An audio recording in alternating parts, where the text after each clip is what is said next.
If you are watching this video, probably, same as me, you love pancakes and crepes. But there is one thing that really annoys me, and that is the time that I have to spend over the pan, pouring and flipping and waiting for all the pancakes to get ready until I can have them. So I came up with a solution, and that is a pancake bread. And now I'm gonna show you all the things required to be able to make that pancake bread. Obviously you're gonna need a bowl where you're gonna mix everything. You're gonna need some type of mixing tool. I'm using this one. I don't know how it's called. Maybe you can let me know down in the comments. If you don't have that, you can easily swap it for a fork. It just makes it easier. If you wanna make it faster, you can get a mixer.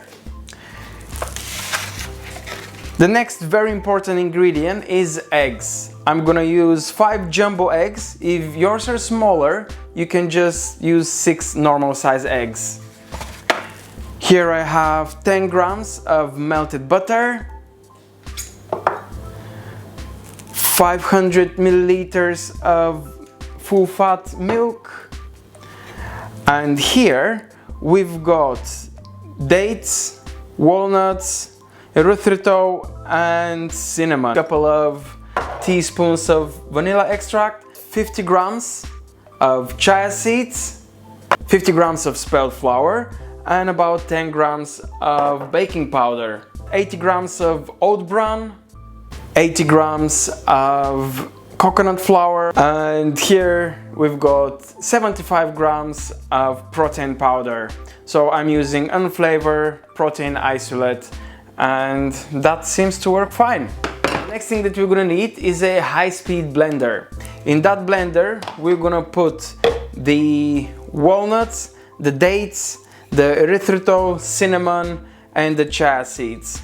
It's much easier to blend the dates when you have something like the walnuts and the chia seeds. So let's put all that together.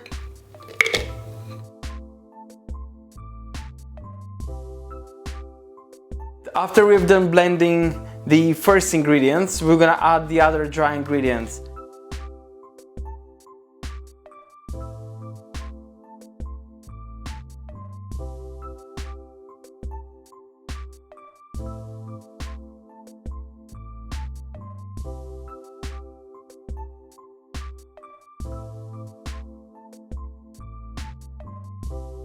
Okay, we've blended most of the dry ingredients. Actually, we blended pretty much all of them besides the protein, which we're gonna put later. Now it's time to beat the eggs. And now we're gonna add some of the milk, and then we're gonna add the dry ingredients. Now I'm gonna add part of the protein as well. Now when it gets too difficult to mix, I can add milk.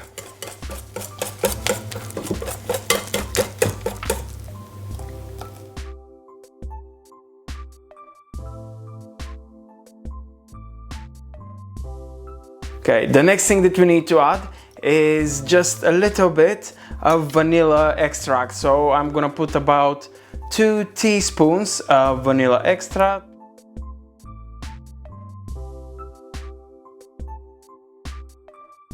I'm gonna use this glass dish. Maybe you have a metal one, it's still gonna work. I'm gonna cover it with baking paper just to make it easier for myself after that when I have to clean it.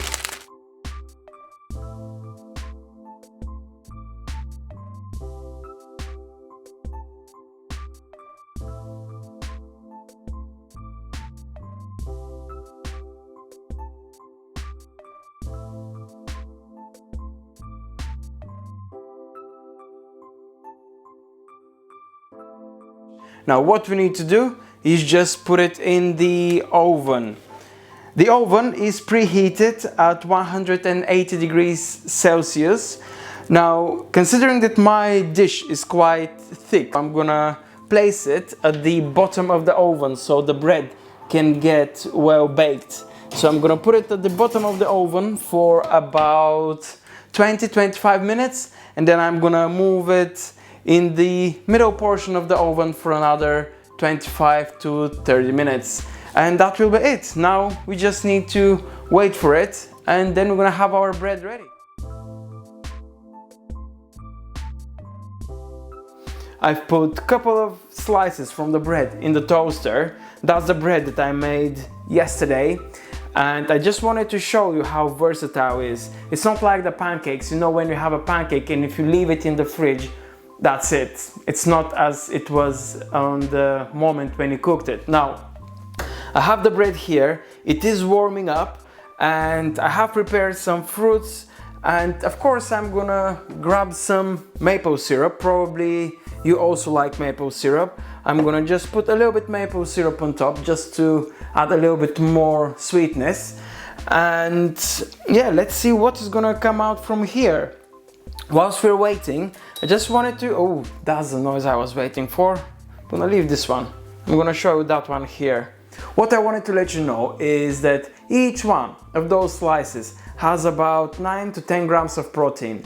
It's not very high on carbohydrates, it is not high on calories, and the fact that you can just slice it and warm it up and have it as a freshly made pancake, it just makes it unique.